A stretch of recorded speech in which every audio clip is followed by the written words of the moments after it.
உலக தமிழ் மக்கள் அனைவருக்கும் வணக்கம்.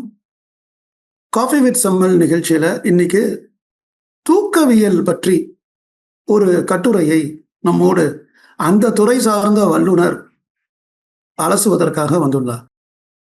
தூக்கங்கிறது நமக்கு இயல்பா சாதாரணமா வந்துட்டு போற ஒரு விஷயமா நம்ம நினைக்கிறோம். ஆனா அது சார்ந்த மருத்துவம் உலக அளவில் ஒரு மிகப்பெரிய மருத்துவமாக உலக அளவில் வளர்ந்துள்ளது. நம் நாட்டில் வளர்ந்து கொண்டு உள்ளது. ஐயாவை போன்றவர்கள் அந்த துறையில் நிறைய ஈடுபாட்டோடு செயல்பட்டு வருகிறார்கள். எதிர்காலத்தில் ஒரு நல்ல மாற்றம் ஏற்படும் என்று நாம் நம்புவோம். இன்னைக்கு ஒரு ரிவ்யூ ஆர்டிக்கலை ஐயா அவர்கள் நமக்கு அறிமுகப்படுத்தி அதனை பற்றி நமக்கு விளக்கப் போகிறார். அந்த ஆர்டிக்கலுடைய title clinical consequences and economic cost of untreated obstructive sleep apnoea syndrome. இப்போ நம்மகிட்ட பேச வந்திருக்கும் அறிஞர் doctor M Senthilvelu, Additional Professor of Physiology, International Sleep Disorder Specialist, All India Institute of Medical Science, AIIMS, Madurai. Tamil வளர்த்த மதுரையிலிருந்து இப்பொழுது இந்த கட்டுரை சார்ந்து நமக்கு அறிவை வளர்க்க ஐயா வந்துள்ளார்கள். ஐயாவை வருகை என்று வரவேற்கிறோம். ஐயா வணக்கம். வணக்கம். வணக்கம் சார். வணக்கம். இந்த கட்டுரை clinical consequences and economic cost of untreated obstructive sleep apnoea syndrome, இந்த கட்டுரை என்ன சொல்ல வருது? இந்த கட்டுரையில உள்ள இருக்கக்கூடிய அந்த சாரம் என்ன? ஏன்னா இதை படிச்சு புரிஞ்சுக்கிற அளவுக்கு திறன் வாய்ந்தவர்கள் நம்மில் பலர் இல்லை. அப்போ அதை புரிந்து கொள்வதற்கு உங்களை போன்றவர்கள் எங்களுக்கு ஒரு தாய் தனது பிள்ளைக்கு ஒரு கடினமான ஒரு பொருளை கடித்து கொடுப்பது போல எங்களுக்கு இதனுடைய சாரத்தை சொல்ல முடியுமா?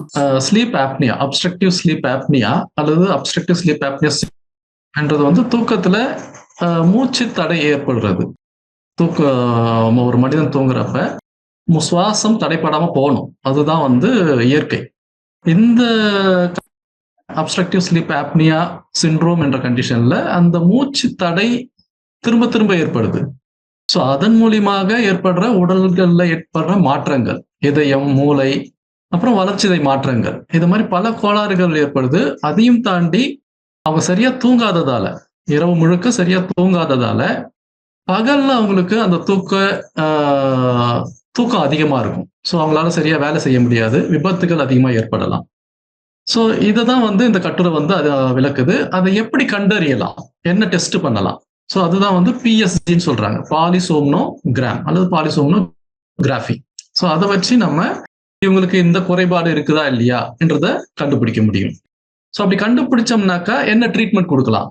ஸோ ட்ரீட்மெண்ட்டும் இருக்கு. அதுதான் சிபேப் அப்படின்னு சொல்றோம். So continuous positive airway pressure. இதுதான் இந்த நோய்க்கான முதன்மையான சிகிச்சை. பல விதமான சிகிச்சை இருக்குது, அதை நம்ம அடுத்தடுத்த ஸ்லைட்ல பார்க்கலாம். இதுதான் முதன்மை சிகிச்சை. அதே மாதிரி அறுவை சிகிச்சைகளும் இருக்குது. இந்த சிபேப் முறை சரி வரல, இல்லை சரியாக பலனை தரவில்லைன்னா நம்ம அறுவை சிகிச்சையும் பண்ணலாம். பல சாதனங்களும் இருக்குது. ஸோ நம்ம அடுத்தடுத்த ஸ்லைட்ல அதை பார்க்கலாம். இந்த ஆய்வின் மூலமா, இந்த கட்டுரையை எழுதியதன் மூலமாக, இதனை வெளிப்படுத்தியதன் மூலமாக புதிதாக அறிவியல் உலகம் கற்றுள்ள செய்தி எது? அதுதான் இப்பொழுதான கேள்வி. ஏன்னா ஒரு ஆய்வு கட்டுரையை வெளியிடுறாங்க அப்படின்னா ஆங்கில மருத்துவத்தின் தனிச்சிறப்பே என்னன்னா, இந்த ரீஇன்வென்டிங் ஆஃப் த வீல்ங்கிறது கிடையாதுங்க. ஒரு முறை ஒருவர் ஒன்றை கற்றால் அதற்கு அடுத்து இன்னொருவர் சேர்க்க முடியுமே தவிர இருப்பதனையே அந்த அரைச்சமாவே அரைக்கிற வேலை ஆங்கில மருத்துவ ஆய்வுல கிடையாது. புதிதாக, அதனாலதான் அது வளர்ந்துகிட்டு இருக்கு. அப்படி இந்த கட்டுரை, இந்த பர்டிகுலரா இந்த ஒரு கட்டுரை என்ன செய்தியை புதிதாக இப்ப நீங்க படிச்சு பார்த்திருப்பீங்க. உங்களுக்கு இதுல கொஞ்சம் புதுசா இருக்கே அப்படின்னு நீங்க நினைச்ச அந்த கருத்தியலை எங்களோடு பகிர்ந்து கொள்ள முடியுமா? நீங்க 3 லெவல் கேட்கலாம். 3 லெவல்ல முதல்ல சாமானியர்கள், ஏன்னா அது யூடியூப்ல போறதுனால சாமானியர்களுக்கு புரியுற மாதிரி முதல்ல சொல்லுங்க. அதுக்கப்புறம் MBBS கிராஜுவேட்ஸ், டாக்டர்ஸ்க்கு புரியுற மாதிரி, மூன்றாவதாக உங்களை போன்ற திறன் உள்ள போஸ்ட் கிராஜுவேட்ஸ் அல்லது ஆய்வாளர்களுக்கு புரியுற மாதிரி நீங்க சொல்லலாம். ஆரம்பத்துல ஒவ்வொரு நிலையாக சாமானியனுக்கு, மாணவனுக்கு, அறிஞனுக்கு, அப்படி நீங்க 3 நிலையில இந்த கட்டுரை மூலம் அறிவியல் உலகம் கண்டுள்ள புதிய செய்தியை பற்றி சொன்னால் எங்களுக்கு அது பயனுள்ளதாக இருக்கும். ஆர்டிக்கல், இந்த கட்டுரை மூலியமா நம்ம என்ன புதுசா கட்டுக்கலாம்னாக்கா, இப்போ நம்ம ஒரு பொதுமக்களுக்கு என்ன சொல்லலாம்னாக்கா, இந்த நோயின்றது பொதுவாக இந்த சொசைட்டில இருக்குது. பட் அது நிறைய பேருக்கு தெரியறது இல்லை. மக்கள் அந்த நோய் இருக்குதா இல்லையான்றதே தெரியாம இருக்கிறாங்க. அப்படி தெரிஞ்சாதான் வந்து டாக்டரை போய் அவங்க பார்க்க முடியும். ஸோ அது தெரியாம இருக்கிறதாலே பல சிக்கலான காம்ப்ளிகேஷன்ஸ் உருவான பிறகு அவங்க போறாங்க. ஸோ அதை நம்ம முன்னமே அறிஞ்சிட்டோம்னாக்கா, டயக்னோசிஸ் பண்ணிட்டோம்னாக்கா எவ்வளவோ காம்ப்ளிகேஷன்ஸை நம்மளால தடுக்க முடியும். இப்போ எக்ஸாம்பிள் சொல்லணும்னாக்கா, இது குரட்டை நோயின்றோம் இல்லையா? அப்ஸ்ட்ரக்டிவ் ஸ்லீப் ஆப்னியான்றது ஒரு குரட்டை நோய். குரட்டை விடும்போது வர சில மாற்றங்கள். ஸோ அதுக்காக எல்லா குரட்டையுமே வந்து இது நோயின் அர்த்தம் கிடையாது.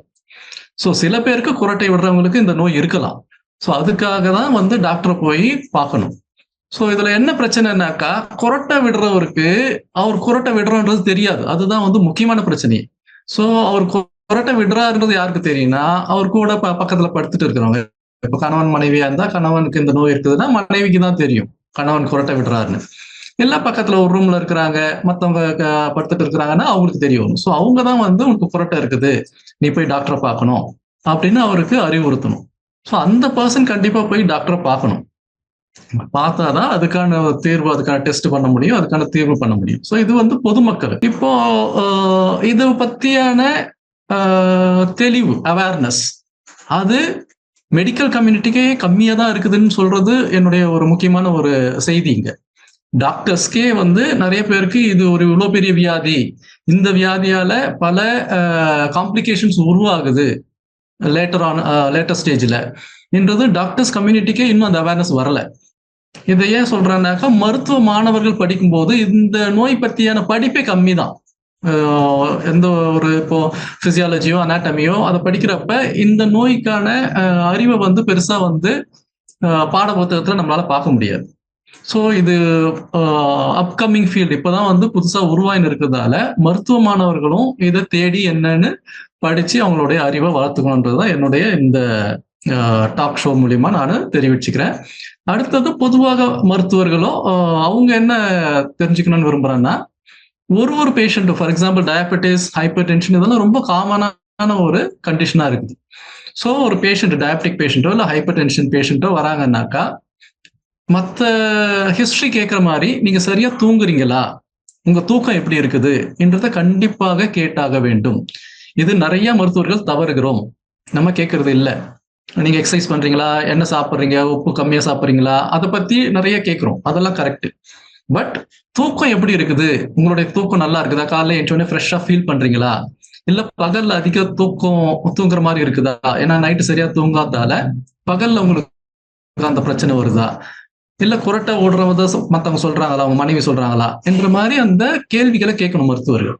ஸோ அப்படி ஆமா எனக்கு இருக்குது அப்படின்னு சொன்னா கண்டிப்பா அதுக்கான டெஸ்ட்டை பரிந்துரை பண்ணணும் டாக்டர்ஸ். ஏன்னா ஆய்வின்படி டயபெட்டிஸ் இருக்கிறவங்களுக்கோ ஹைப்பர் டென்ஷன் இருக்கிறவங்களுக்கோ more than around 40%, 40 to 50% of patients are having obstructive sleep apnea. So இது வந்து அவ்வளவு காமன். ஸோ இதை நம்ம ட்ரீட் பண்ணாக்கா ஹைப்பர் டென்ஷனோ டயபெட்டிஸோ கண்ட்ரோல் பண்றது இன்னும் சுலபமாக ஆகும்.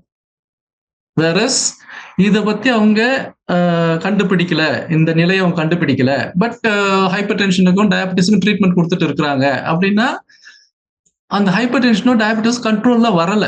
அதுதான் ஆய்வு சொல்லுது. இந்த ஆய்வறிக்கை என்ன சொல்லுதுன்னாக்கா, இந்த கண்டிஷன் அவங்க ட்ரீட் பண்ணாம வெறும் டயபெட்டிஸுக்கோ ஹைப்பர் டென்ஷனுக்கும் மாத்திரை கொடுத்துட்டே இருக்கிறாங்க அப்படின்னாக்கா அது கண்ட்ரோல்ல வரல நிறைய பேருக்கு. ஸோ அப்புறம் அது ஏன் வரலன்னு தேடி கண்டுபிடிக்கும் போதுதான் இவங்களுக்கு இந்த குரட்டை விடுற பிரச்சனைகள் இருக்குது என்றதே டாக்டர்கள் அறியறாங்க. ஸோ அதனாலதான் நான் என்ன சொல்றேன், டாக்டர் கம்யூனிட்டிக்கு, டாக்டர்ஸ்க்கு என்ன சொல்ல வரேன்னா, நீங்க பாக்குற பேஷண்ட்ஸ் எந்த பேஷண்டா இருந்தாலும் சரி, நான் எக்ஸாம்பிள் சொன்னது டயபெட்டிஸ் ஹைப்பர் டென்ஷன் தான் எக்ஸாம்பிளுக்கு சொல்றேன். பட் எந்த பேஷண்டா இருந்தாலும் நீங்க இன்னொரு கேள்வி, ஒரு தடவை நீங்க பேஷண்ட்டை பாக்குறப்ப இந்த கேள்வி கண்டிப்பா கேளுங்க. நீங்கள் சரியாக தூங்குகிறீர்களா, உங்கள் உறக்கம் போதுமானதாக இருக்கிறதா, குரட்டை விடுகிறீர்களா என்ற கேள்வி கண்டிப்பாக கேளுங்கள். அப்படி கேட்டாக்கா நிறைய இந்த ப்ராப்ளத்தை நம்மளால டயக்னோஸ் பண்ண முடியும். அதனால வர காம்ப்ளிகேஷன்ஸை முன்கூட்டியே தவிர்க்க முடியும். அதுதான் இங்க முக்கியமான ஒரு இதுவா நம்ம எடுத்துக்கணும், மெசேஜா எடுத்துக்கணும்.